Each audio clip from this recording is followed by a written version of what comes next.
Merci de cette invitation et merci de cette possibilité de présenter ce qu'est le GIEC, qui est finalement souvent assez mal connu. Alors moi j'aime bien donc commencer par le présenter en quelques mots. Donc c'est une organisation qui a été créée il y a près de 30 ans, en 1988, qui est rattachée à l'Organisation météorologique mondiale et au Programme des Nations Unies pour l'environnement. Et je vais essayer de vous décrire la manière dont le GIEC fonctionne en quelques minutes. Alors tout d'abord, ce que je préfère introduire au départ, c'est la formidable aventure scientifique des sciences du climat et du changement climatique. Pourquoi une formidable aventure scientifique ? Parce que c'est l'aventure qui consiste à réussir à observer la manière dont le climat fonctionne, la manière dont la variabilité du climat affecte les milieux naturels et les sociétés humaines au cours du temps. Une formidable aventure scientifique pour comprendre comment fonctionne le climat de la Terre, en particulier à travers le fonctionnement de l'atmosphère, de l'océan, leurs échanges avec les surfaces continentales, avec la cryosphère, la neige, la glace, les sols gelés, leurs interactions avec le vivant aussi à travers le cycle du carbone, le fait de comprendre les évolutions climatiques passées, le fait de donner sens aux variations récentes, qu'est-ce qui relève de la réponse du climat à des facteurs naturels, soleil et volcans, qu'est-ce qui relève de la variabilité spontanée du climat et quelle est la part de l'influence humaine depuis la révolution industrielle.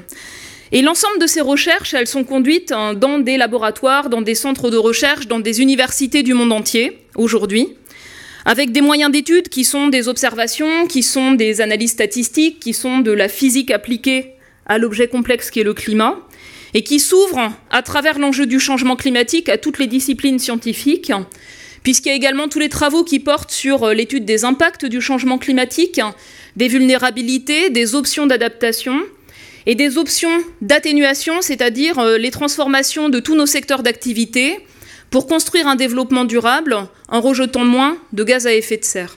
Vous voyez que ça mobilise aujourd'hui l'ensemble des disciplines scientifiques. Pour donner un ordre de grandeur du foisonnement de connaissances, j'ai cherché sur les bases de données des publications scientifiques, et donc dans la littérature scientifique, avec le mot-clé changement climatique, on trouve aujourd'hui plus de 20 000 publications par an. Donc il faut voir en fait cette production de connaissances comme autant de ressources pour comprendre les enjeux, autant de ressources pour explorer les risques futurs et les options d'action. Et donc le GIEC a été mis en place à la fin des années 1980 pour, sur la base de la littérature scientifique, la passer à la moulinette critique et faire une évaluation à un moment donné, sous forme de rapport, de cet état des connaissances. Donc les rapports du GIEC, on peut le voir comme une porte d'entrée dans ce foisonnement de connaissances scientifiques. À un moment donné, on s'arrête, on prend du recul, on analyse l'état des connaissances, ce qui est robuste et qui résiste à l'examen critique, ce qui est émergent, nouveau mais qui mérite d'être confirmé.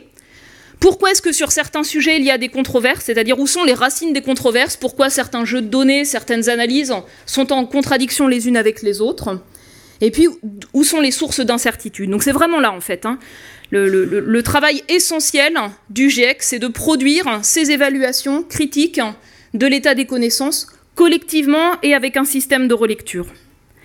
Donc sur cette base de l'information scientifique mais aussi technique et socio-économique, le GIEC fait des rapports organisés en 3 gros volumes, les bases scientifiques des risques associés à l'influence des activités humaines sur le climat, les impacts potentiels, et puis ce qu'on peut décrire comme les solutions, c'est-à-dire les options pour limiter les risques, donc l'adaptation, tirer parti des opportunités, et enfin agir pour limiter l'ampleur du réchauffement climatique, c'est-à-dire réduire les rejets de gaz à effet de serre.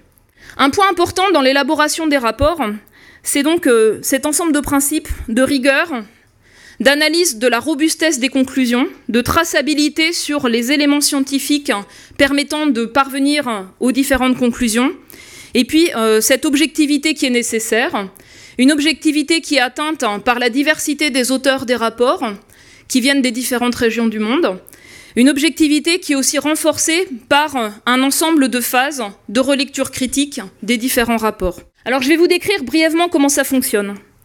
Donc le GIEC a un secrétariat d'une dizaine de personnes basé à l'Organisation météorologique mondiale à Genève. Il a un bureau qui est constitué d'un président, actuellement c'est Oh Sung Lee, qui est un économiste sud-coréen, 3 vice-présidents, ce groupe est chargé de représenter le GIEC et de coordonner son fonctionnement. La partie scientifique, elle relève des membres des bureaux de chacun des groupes de travail. Donc chacun des 3 groupes de travail que j'ai présentés est supervisé par 2 coprésidents chargés de mener la préparation des rapports et appuyés par typiquement 7 vice-présidents. Donc pour ce 6e cycle, j'ai été élue avec ce bureau du GIEC et je vais travailler en étroite coordination avec Padma Ojai, donc qui est l'autre coprésident du groupe 1, qui travaille à l'organisation météorologique chinoise. Alors pour donner un exemple du travail qui a été accompli pour le dernier rapport, pour la partie base physique en 2013, 259 auteurs de 39 pays qui ont sollicité 600 contributeurs parce qu'ils ne couvraient pas assez les différents domaines de compétences. Plus de 1000 relecteurs qui ont fourni plus de 50 000 commentaires qui ont été pris en compte dans la mesure du possible. 14 chapitres, un atlas des projections climatiques globales et régionales, un résumé pour décideurs de 14 000 mots et 19 messages clés. Un de ces messages clés, c'est l'influence de l'homme sur le climat, elle est clairement établie. Et l'influence humaine, elle est la principale responsable du réchauffement observé au cours des dernières décennies, pour vraiment aller sur un point très simple. Alors, quels sont les liens entre les rapports du GIEC et le cadre international ? Le premier rapport en 1990 a clairement conduit à l'établissement de cette Convention des Nations Unies sur le changement climatique. Le second rapport en 1995 a été une des ressources pour l'élaboration du protocole de Kyoto. Le troisième rapport en 2001 a attiré l'attention sur les impacts du changement climatique et la nécessité des stratégies d'adaptation, pas uniquement de l'atténuation. Le quatrième rapport en 2007, c'est à ce moment-là que le prix Nobel de la paix avait été attribué à Al Gore et au GIEC, a été une des ressources dans les négociations internationales pour la définition de l'objectif de long terme. Le cinquième rapport en 2013-2014 a été utilisé comme un état des meilleures connaissances scientifiques pour l'élaboration de l'accord de Paris. Et enfin, l'accord de Paris a fait une invitation explicite au GIEC, en particulier pour lui demander de préparer un rapport spécial sur les impacts d'1,5 degré de réchauffement et les trajectoires compatibles en termes d'émissions de gaz à effet de serre. Donc les 3 rapports spéciaux qui sont en préparation portent sur les impacts pour 1,5 degré de plus qu'aujourd'hui, 1,5 degré de réchauffement global, mais également les impacts évités par rapport à un réchauffement plus important.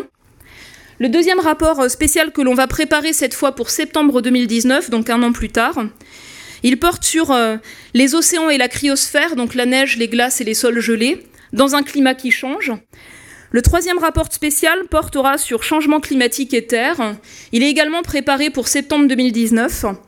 Il portera sur les interactions entre la surface des continents et la végétation, les sols et le climat. Donc ce sont 3 rapports spéciaux qui relevaient d'une attente extrêmement forte d'un ensemble de pays, pour lesquels on a déjà engagé le travail. La semaine dernière, les contenus de ces derniers 2 rapports ont été approuvés en session plénière, et la première réunion d'auteurs pour le rapport sur 1,5 degré a eu lieu le mois dernier. Donc notre calendrier de travail, et je vais terminer là, je vous le rappelle, donc le premier rapport pour septembre 2018, et qui va être une des sources d'information pour le dialogue facilitatif de la Convention cadre des Nations Unies sur le changement climatique. Les 2 autres rapports, donc Océans et glaces et usage des terres pour septembre 2019. Les rapports complets en plusieurs temps. La base physique pour avril 2021. En juillet 2021, les options d'action pour l'atténuation. En octobre 2021, les options d'action pour l'adaptation, à partir de l'analyse des impacts et des vulnérabilités. Et tous ces ensembles de rapports vont construire un rapport de synthèse pour avril 2022, qui sera une des sources d'information pour le premier inventaire global de l'accord de Paris sur le climat, qui est prévu à fin d'année 2023. Donc vous voyez que le GIEC, sur la base des connaissances scientifiques, va mobiliser très fortement la communauté scientifique. Il y a de nombreuses manières d'y répondre.